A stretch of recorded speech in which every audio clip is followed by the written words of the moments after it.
Monster Hunter, a series that is now more popular than it has ever been. But to become what it is now, it had to change. This is a video about a game that divided the Monster Hunter fan base, cutting so many iconic monsters in favor of new ones that often were suspiciously similar, and leaving the game with the smallest roster in years, removing things that people really loved and adding new mechanics people hated, moving from being mostly handheld focused the previous generation to being on a home console, while also switching to an entirely different manufacturer's consoles at the same time, potentially losing fans who couldn't play the new game and leaving them with sour grapes. And even the new fans that it brought in wouldn't necessarily filter back into the old games. The new game controlled smoother and added some quality of life improvements, making the older games harder for new players to get into. Of course, I'm talking about that ever-divisive game, Monster Hunter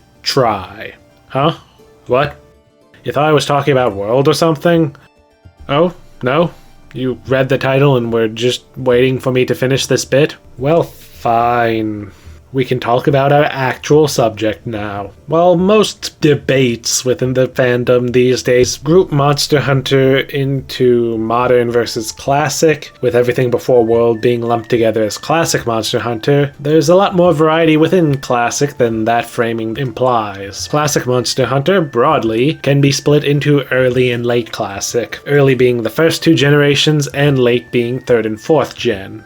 You can of course get more granular than this, with each generation having its defining features and games within each generation sometimes having highly unique mechanics, while at the same time the whole of Classic is broadly a smoother continuum of change compared to the sharp changes that World brought. To that point, we have two transitional titles at the end of Early Classic and the start of Late Classic. Freedom Unite may be the capstone of Early Classic, a game including every monster and location from the first two generations, but you can start to see some elements of Late Classic being developed. And meanwhile, Tri, while being a game that puts a lot of its effort into starting a new era, still has many lingering aspects of Early Classic. But Tri was quite divisive when it was new.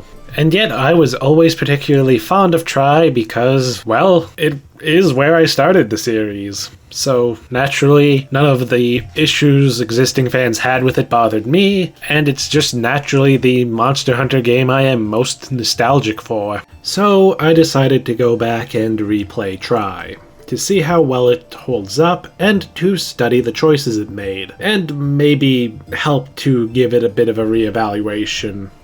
After all, when a game is the new one in a series, it's easy to get caught up in evaluating it based on what you feel it should be. But when looking back, it's much easier to evaluate the game on its own merits and to appreciate elements that are unique within the series, even if there are still elements you dislike about the game.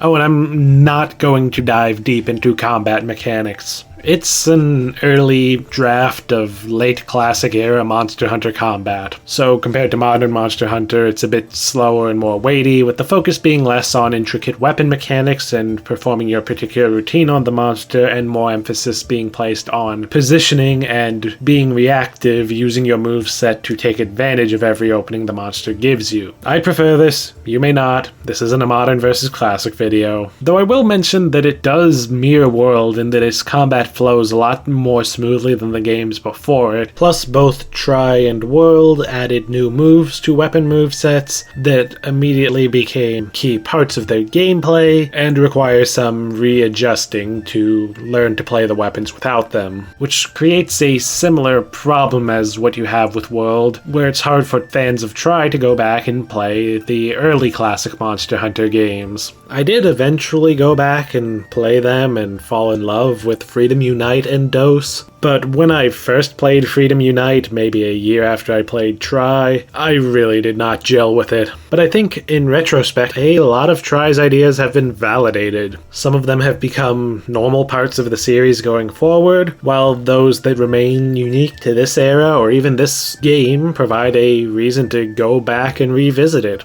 And I think it's worth remembering, given that the third generation is, it feels like, one of the more overlooked eras of Monster Hunter. Some portion of the flack Monster Hunter Tri received at the time was because it had to rip off some band-aids that the series definitely would have had to at some point. The prior games had mostly focused on adding more on top of what came before, especially if you're a Westerner and thus never got to play DOS and notice the experimental mechanics and the Yamasukami that Freedom 2 removed, but Tri had to take up the mantle of being the game that stopped and asked questions about how the series would continue from here on out. The most obvious place this happens is in the monster roster. In the previous games, aside from the aforementioned Yamasukami being absent from Freedom 2, but returning in Freedom Unite, monsters had not been removed, only added. But Tri goes very close to a blank slate. 3 large monsters return: Rathalos, Rathian, and Diablos. Diablos kind of doesn't really fit in here with Rathalos and Rathian, Rathalos being the flagship of the series and Rathian being its nearly as iconic female counterpart. But regardless, aside from these 3, everything else is new. And the result is that this is the game with the most new monsters you'd see added in one game since the first title and until World. And the numbers don't tell the whole story. If you look closer at the monsters that were added, it actually gets better for Tri, because not all monsters are equally different from each other. The various variations, especially subspecies, for instance. Yes, they're technically different monsters if you're making a list, but no one is going to argue that adding Azure Rathalos to a game that already has the regular Rathalos adds as much as adding an entirely new monster does. While some subspecies are more strongly differentiated, often adding different status effects or elemental effects for a distinctive flavor, in 1st and 2nd gen they were basically just stronger and more aggressive reskins with like 1 or 2 exceptions. And on top of this, even when monsters are separate species, it's not uncommon for monsters with a similar body type to have some degree of similarity in their movesets.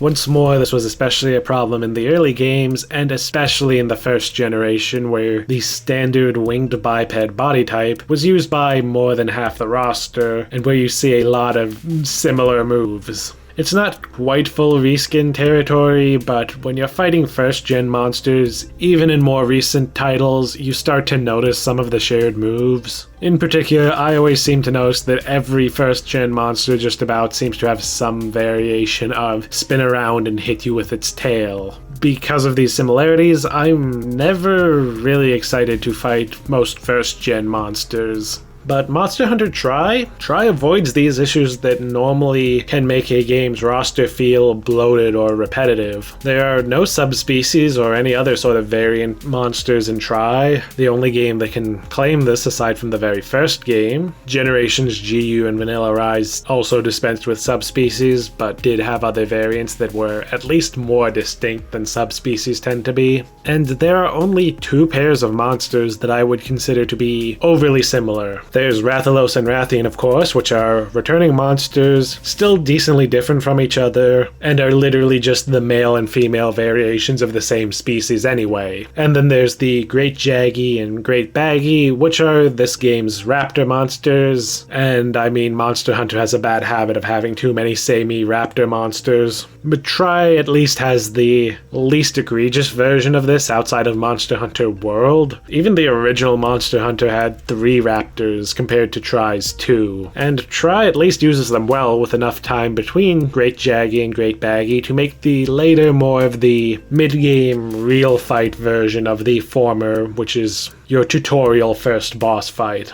Aside from these examples, though, there's a lot less commonality in body types and movesets than in previous games. So Tri has one of the tightest, most varied, and freshest rosters in the series, which in my book makes it one of the best, even if it's also one of the smallest. And it still holds up today because many of the monsters in Tri never appeared again outside of the other 3rd gen titles, whether because a monster relies on the underwater combat exclusive to the 3rd generation games, or because it's just passed over in favor of other monsters. The only real argument against it you could make, aside from the small total number of monsters, is the handful of monsters that are overtly similar to older ones. But And obviously I am biased here. I think tries are better than what they replace. It helps that mostly the old monsters with suspiciously similar substitutes are first-gen monsters, which as mentioned tend not to be the greatest or the most unique. The Great Jaggy and Great Baggy feel more like proper boss fights than the old Drome monsters ever did. Peko is a fun and mechanically unique fight compared to Yankutku, which I know is popular among some people, but I always found to be pretty basic as a fight.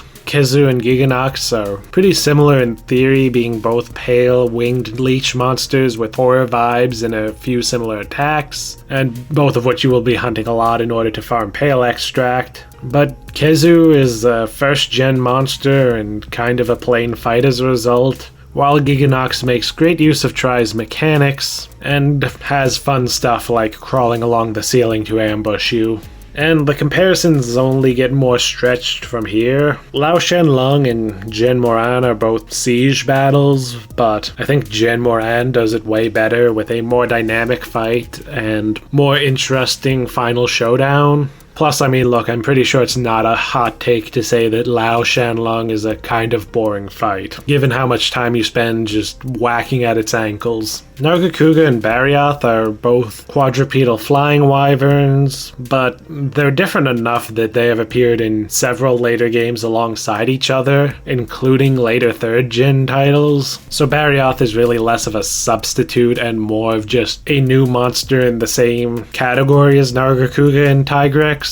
And the last one that maybe you could claim as a stretch is that Alatreon is kind of a substitute for Fatalis. I mean, they're both true final boss Black Dragon monsters, but again, they would appear alongside each other in GU and World, and I think they have pretty distinct identities.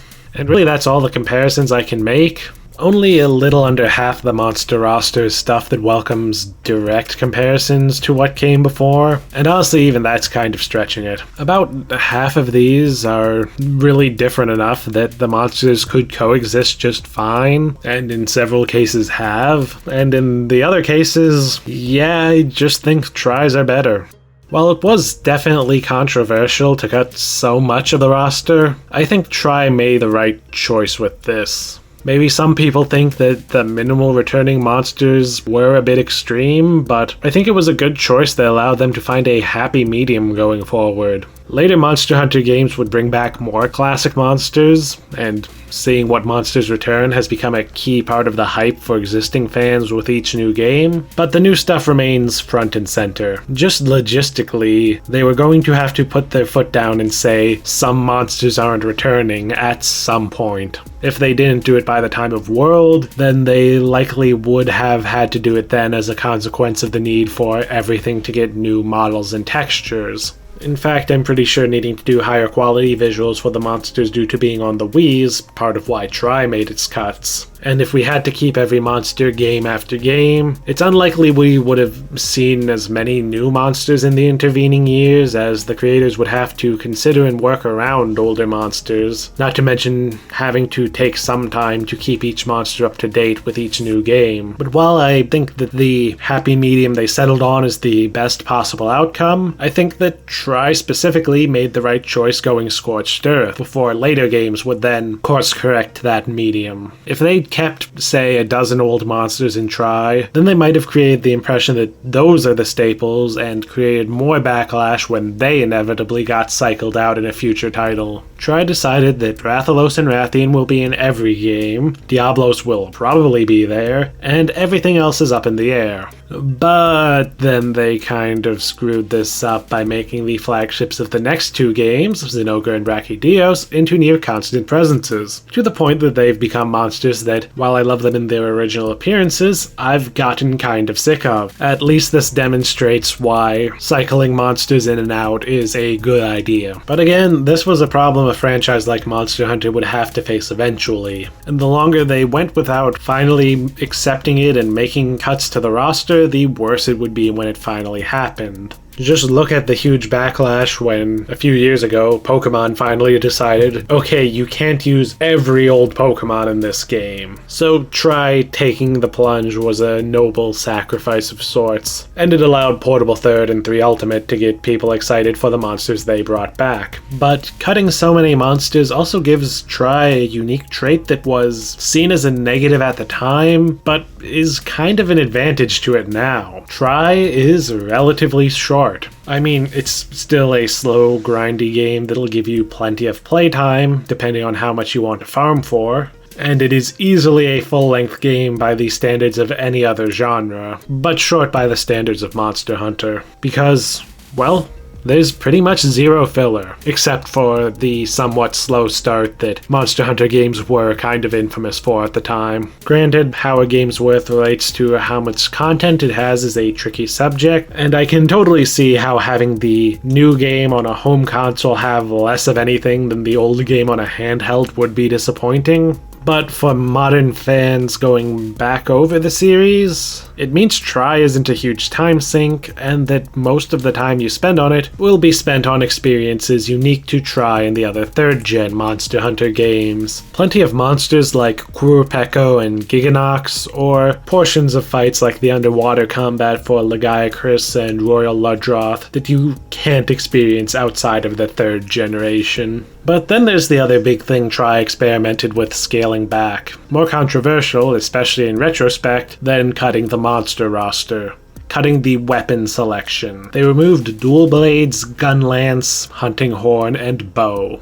Stripping things back to the weapon selection from the original Monster Hunter, plus longsword, and then adding the then new switch axe weapon type. This is the only time, unless you count Prowler being added in Generations and then not appearing again in World, that they tried removing weapon types. And alright, this isn't spicy enough for a Monster Hunter video, so let's get a little spicy. I think this was actually a pretty good idea. The problem was the execution. Especially at the beginning of the game, it feels incredibly restrictive, even more so when you're going back to play it today. I play a lot of different weapon types, but at the start of Tri, the only thing I regularly play that's available is Greatsword. Dual Blades and Gun Lance aren't in the game, Switch Axe and Longsword are locked until later, and Charge Blade doesn't exist yet. I mean, just look at the math. They removed 4 weapons, added 1, and then locked Longsword and Switch Axe behind story progression, so you start with the same limited selection as Monster Hunter 1. It's not going to feel good. If they'd maybe added 1 extra weapon type, maybe kept 1 more weapon type, and not locked 2 of the weapons away until later with rather sparse weapon trees, I feel like this choice could have gone over a little bit better and become something the series stuck with. But instead it just makes the weapon selection feel limited, and bringing back the missing weapon types is probably one of the big reasons people prefer 3 Ultimate, and especially Portable 3rd, over this title. The reason I think this actually wasn't a bad idea and it's just the execution is that I honestly would have loved to see a version of Monster Hunter as a franchise where the classic 5 weapons, 6 if you count the different bowgun types, stay around, but the rest rotate in and out along with new weapon types. Basically doing the same thing for weapon types that they do for monsters now. Because now we have a franchise that hasn't added a new weapon type since Monster Hunter 4, which was over a decade ago now.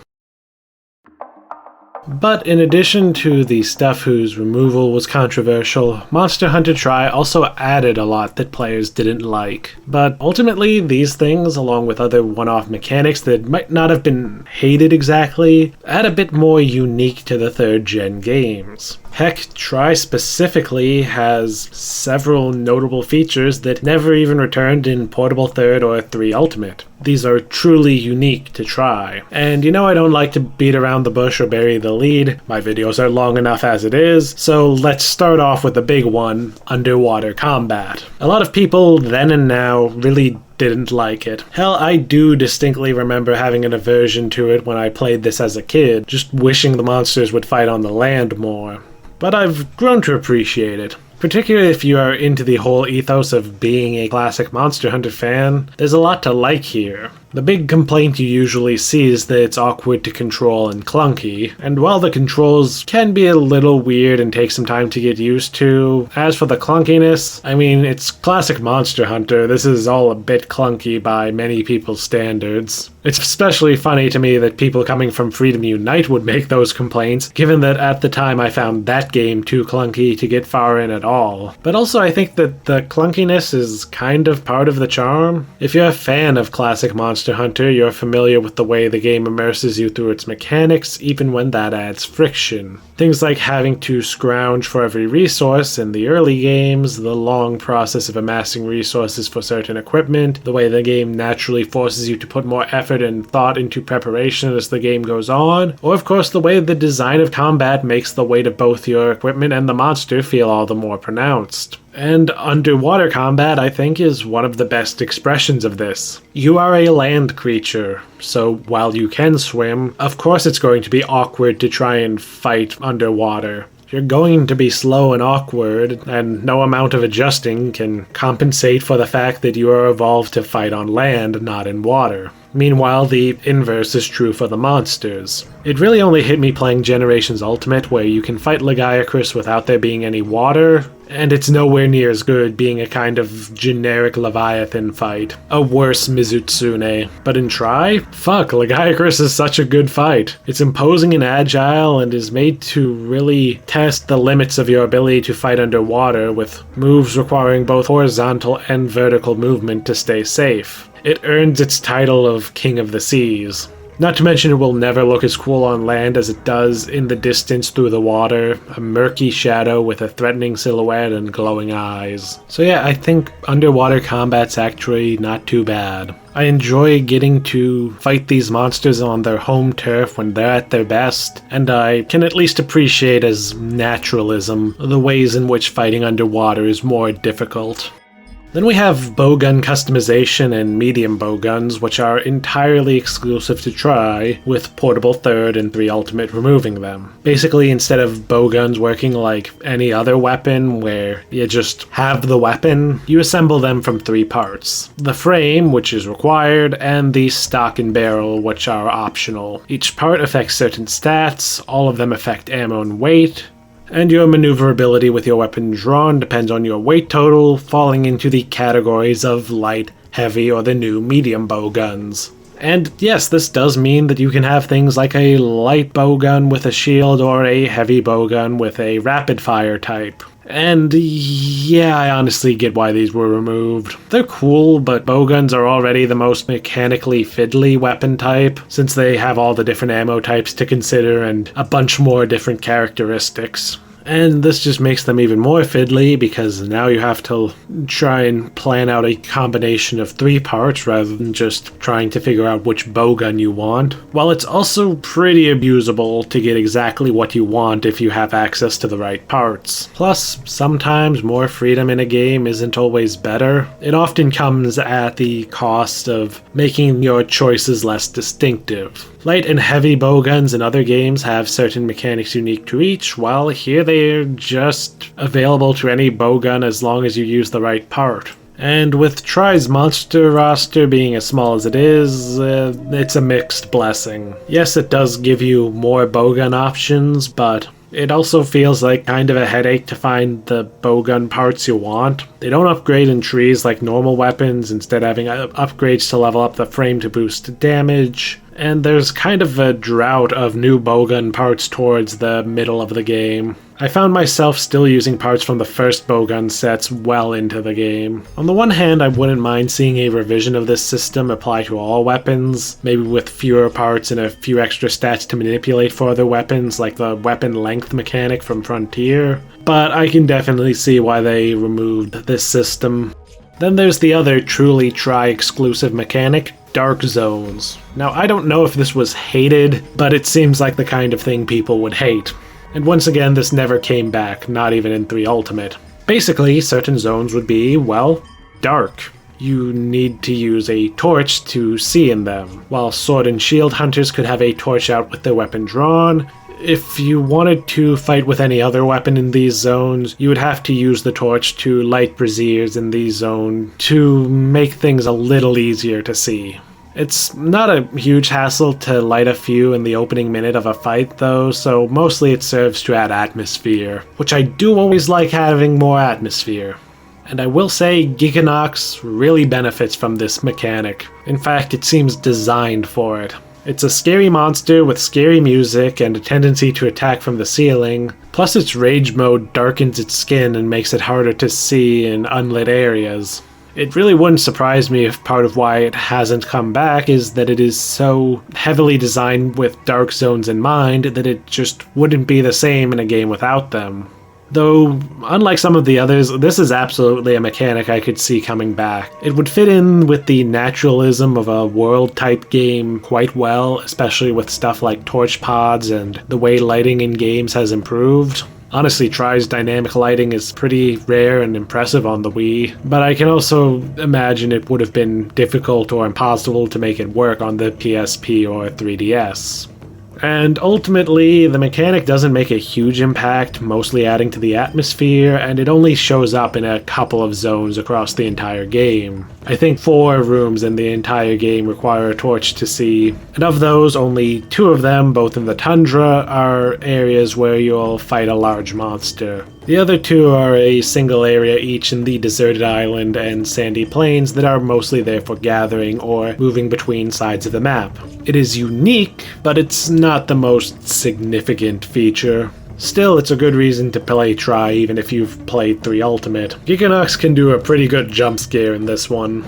Then there's a couple of systems that are arguably padding. It probably didn't help the smaller monster roster go down well when it feels like they're stretching things out so that they take longer. The online city mode, which I will talk about more in a bit, more on the positive parts of it, had a hunter rank system that, well, I don't know if it was in 1 or 2. I didn't play those online, but it definitely wasn't in any of the handheld games or the modern games. So basically, you know how in World or the like, once you reach the post-game, your hunter rank is uncapped and works on a sort of experience point system, basically just a number to show off and maybe unlock a few post-game quests? Try had that, but as a part of the regular progression. In Try's online mode, to unlock the urgent quest and in turn unlock the next set of quests, not only do you have to complete the key quests for that rank, but you also need to run through quests to raise your hunter rank high enough to unlock the urgent quest. And I don't recall it being particularly quick either. And this almost is something I actually end up liking. Monster Hunter is a slow, grindy game after all. You can find things to do to rack up the hunter rank points, but the problem then comes from the fact that quests had to be unlocked separately in single and multiplayer. So let's say that you played through the entire single player content before touching online, beating Cedius and everything. Then you go online and you have to grind all the way up to hunter rank 18 and beat Lagiacrus before you can even start to hunt monsters and get gear on par with the end of low rank stuff you probably already have. Most of that will be repeatedly hunting stuff you're too strong for and that you can't get any good gear from. And then you need to grind all the way to HR 30 to unlock high rank and actually be able to start making progress. So for a Monster Hunter game that has to be playable offline, look, I do think the way people tend to play these games, pinpointing key quests and attempting to speed through the game, takes some of the fun out of things. I think these games are best when you take your time with them, but putting aside whether or not it's right to force my way of playing onto other people, while this system does achieve that, it does it at a pretty significant cost. You'd have to have the quest unlocks shared between online and offline modes, something that wouldn't be implemented until World, for a system like this to work.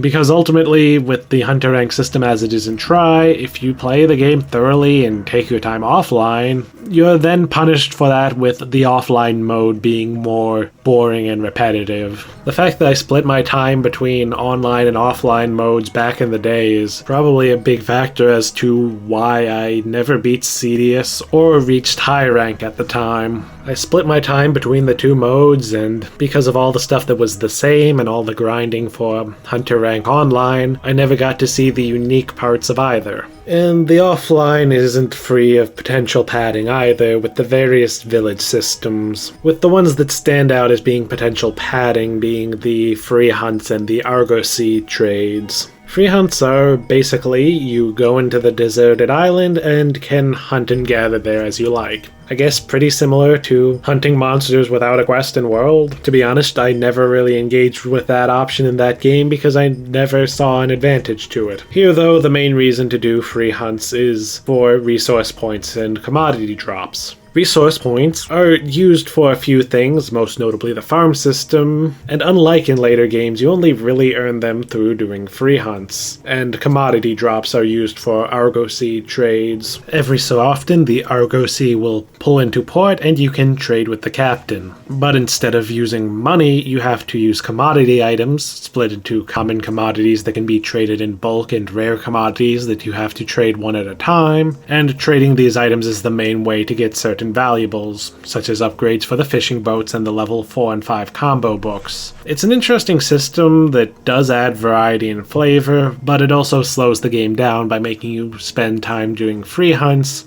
gaining neither money nor meaningful parts for gear upgrades. I like the trading system and don't mind the free hunts too much, but I can totally get why these got removed and can imagine them not being popular, especially outside of a smaller title like Try. Though for a more positive spin before we finish off with the bad feature, one neat mechanic that as far as I know is entirely unique to Try is that it is possible to upgrade low rank armor until it is equivalent to its high rank counterpart in defenses through a special upgrade that actually uses the monster's high rank materials instead of armor spheres. Why would you want to do this, you might wonder? Well, the low and high rank versions of armor will have slightly different skills, as well as more marginal adjustments to resistances and decoration slots. As an example, low rank Rathalos armor has attack up medium, heat cancel low, critical eye +1, and defense down small. Meanwhile, the high rank version keeps defense down, upgrades critical eye to +2 and heat cancel to high, and ditches attack up entirely to add fencing. Or there's the Giganox armor, which actually has worse skills at high rank, having the same positive skills but also health -10, but gaining 4 additional decoration slots and a favorable configuration. I don't know, I just think this is a neat one-off system that is nice for adding a few extra options to choose from for armor, given this game has the small roster and no subspecies. Which is probably why we won't see it again, it doesn't really have a purpose now. And lastly, because this is a Wii game, there are motion controls. I don't have anything to say about them, I never use them. I got the bundle with the Classic Controller Plus and never played Try any other way, though I'm reasonably sure that Tries are less shoehorned in and more limited number of buttons force them to get creative.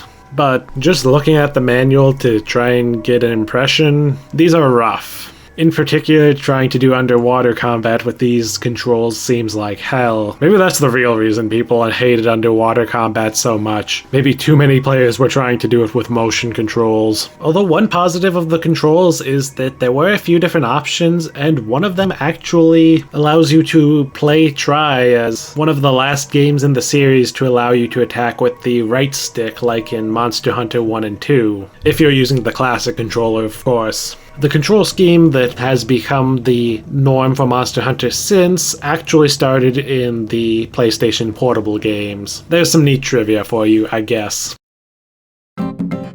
Try is underappreciated for how important it is, and for how good it really is. It's not all controversial additions after all. Try's biggest achievement was just starting the late classic era. Mostly, weapons became a lot closer to what we'd know and be accustomed to through generations, and which would form the basis for the weapon movesets going into 5th and 6th gen. Now granted, it wasn't as big a deal as the 2nd generation, which added such fundamental mechanics as the greatsword having any kind of charge slash, or hammers and other blunt weapons being able to KO monsters, but this was still another huge leap forward, adding such abilities as a greatsword's second charge slash or longsword's spirit round slash and accompanying power-up mechanic. Try also added several mechanics to the series that are now so fundamental that it's weird to imagine Monster Hunter without them. For instance, elemental blights were introduced, making certain monsters more dangerous and making elemental defense more important. Though instead of null berries, Tri uniquely has 5 different anti-elemental berries that cure a specific blight and grant a temporary boost to resistance against that corresponding element.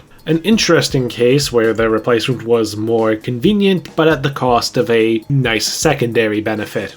Meanwhile, I'm pretty sure this is where exhaustion was added, which made monster fights a bit more dynamic and interesting, rewarding you for enduring a monster's onslaught with the monster slowing down and leaving more openings. Along with the existing rage mechanics, it gives fights more of an ebb and flow, not to mention making the monsters feel a little more alive. Talismans were also added, and while they've always had their issues, they do add a bit more freedom to the skill system, especially in Classic. And while there have been various forms of a farm or item multiplication system over the years, with the portable games both debuting the farm concept but having a different sort of farm that primarily served as a bunch of free gathering points, Tri introduced the system that's basically recognizable as what we still have in World and Rise. And then the last thing that comes to mind that Tri introduced, let me know in the comments below what I forgot, is unstable environments, which is to say that thing that is now normal in every hunt of every game where additional monsters that aren't your target can show up, potentially causing a hassle. And accordingly, this is also the introduction of invader monsters. You're sort of introduced to the concept in low rank, with Giganox often showing up while you're hunting Great Baggy, and with Quirpeco's ability to occasionally call in a Rathian, but once you reach high rank, there's always the danger that Devil Joe shows up to ruin your day.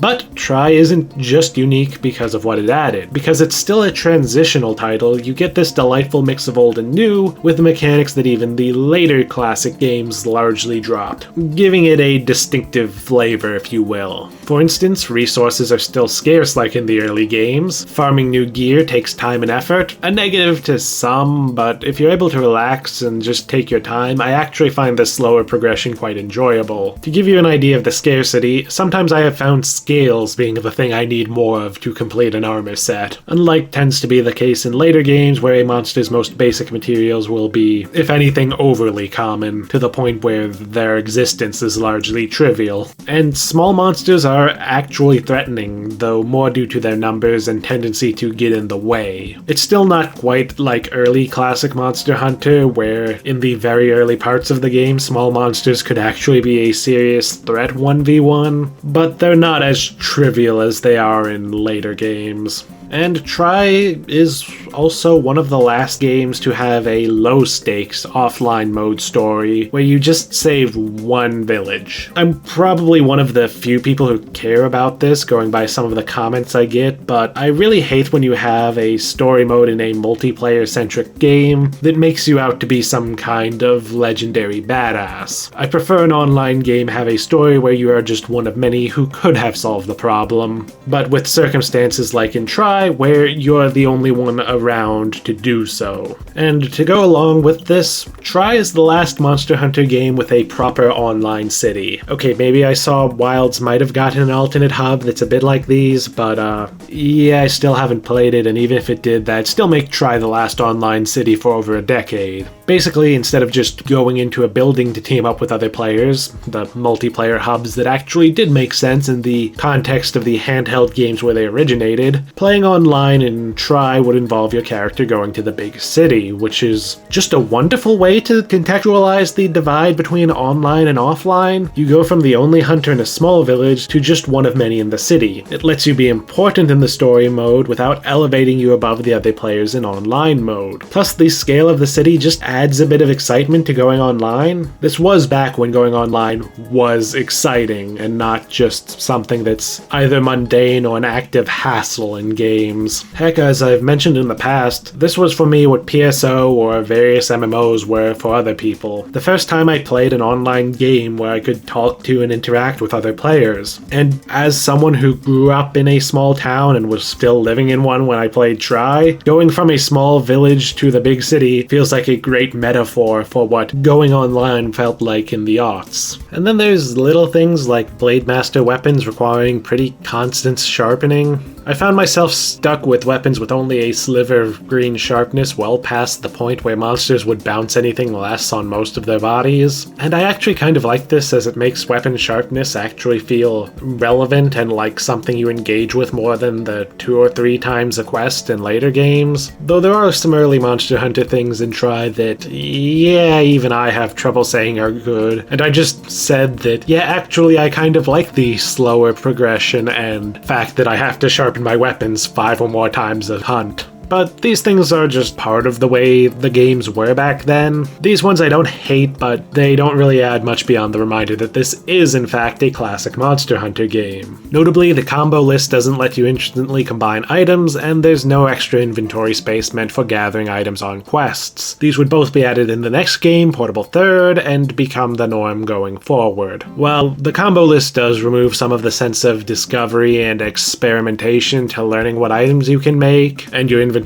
is a key part of progression in the classic Monster Hunter games, this sense of discovery is only really a thing for new players. For veterans, you already know what you can make, and the limited inventory space does contribute to the resource scarcity and make you think a little more about what you bring, rather than just loading up your inventory, but it's still an annoyance.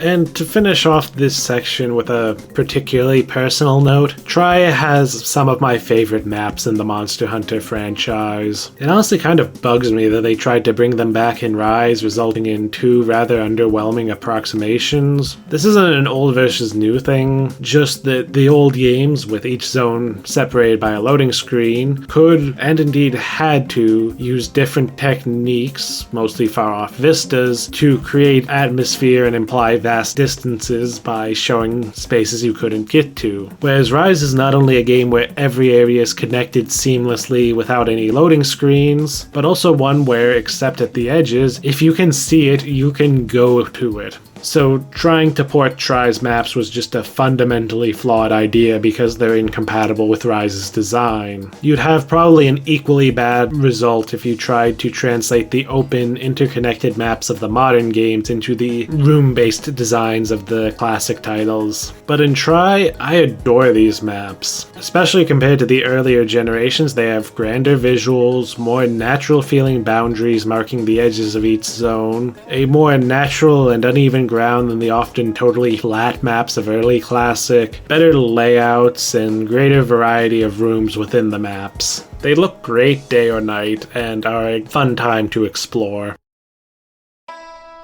If there's a point to all this, I guess it's just to highlight, try, and discuss the series' history and how Monster Hunter has changed. There's a lot of newer fans, both from the modern titles and from the classic titles that came after Tri, who might not realize how the series has changed over time and how vital Tri was, given that the game is seemingly more remembered for the underwater combat. And despite being a game that I love and that I think more people should play, Tri is a tricky thing to recommend. I'm not going to say you should play Portable Third instead. I feel like that's kind of a lame thing to say. Portable Third is pretty great, but recommending it in place of Tri feels wrong. The water combat, love it or hate it, is kind of a crucial part of 3rd gen, plus it'd mean missing out on Lagiacrus, which is still my favorite monster in the franchise. No, the real issue is that it's hard to recommend this over 3 Ultimate, which is sort of a synthesis of Tri and Portable Third. It's a little less unique than either, but still has all the underwater combat, and still has every weapon type in the series up to that point, plus it brings options for local multiplayer and village high rank. Though weirdly, a small few monsters, Tigrex and Acantor, are the ones I can remember off the top of my head, were in Portable Third, but not in 3 Ultimate. But in light of 3 Ultimate, Tri's value is more historical and as a curiosity. Tri is a milestone on the franchise's history. It's got a few unique one-off ideas. It's got a specific blend of old and new, and I think I've also heard that it is a bit harder than 3 Ultimate. 3 Ultimate made the early game a bit easier, apparently. But unless you really value a game being the weird one in a series, or just want a relatively short, digestible Monster Hunter experience, there's just not a ton of reason to play Tri. Fortunately, both of these describe me. Because honestly, going back to it, it might still be my favorite after all. Because it is different, and that makes it more exciting to go back to. It's nice to have in the same way Generations is. Even if you disagree with the game's choices, the series is better off for having some more unique experiences to revisit. You know, maybe that gives me 2 more things that can be the point of this video. God knows it needs a point, looking at how long this audio recording is getting. First, the game series are richer and generally superior with some controversial entries in them. Games that tried things differently and make the series more interesting to replay. And the other is that, once again, it's a shame that Capcom doesn't re-release or otherwise make these games available on modern hardware. Capcom is normally pretty great about making their older games still available for purchase, but not with Monster Hunter. Sure, it would require some work to make online functional again, but it would be nice if I could recommend the older Monster Hunter games without also having to recommend someone emulate them, which is not something everyone wants to do. And also, Try just reminds me of simpler times, for lack of better words. It feels perfectly in line with the game design ethos of the aughts, which if you couldn't tell by the whole channel, I really like. Honestly, this wound up being the perfect video for me to do right now. I always like to do a Monster Hunter video in March, and I've been hoping to do some more Wii game coverage this year to celebrate that console's 20th anniversary, so look forward to those. But this game isn't overburdened with an obsession with having enough, quote, content or with prescriptive notions of what games should be. Just a nice, unique game of moderate length. I only played through low rank for this video since that's still a complete playthrough for the Titles Before World, but I'd love to gather some friends to play through the online mode all the way through high rank. But that'll have to wait until I'm not overbooking myself with multiple big projects. But replaying Try reminded me why I fell in love with Monster Hunter in the first place. So what thoughts or memories do you have regarding Monster Hunter Try? Did you start with it like I did, or were you one of the more experienced fans who were turned off by its choices? And are there any features added or removed that stand out about Try that I've forgotten about? Let me know in the comments below. But for now, this is Mikhail, signing off.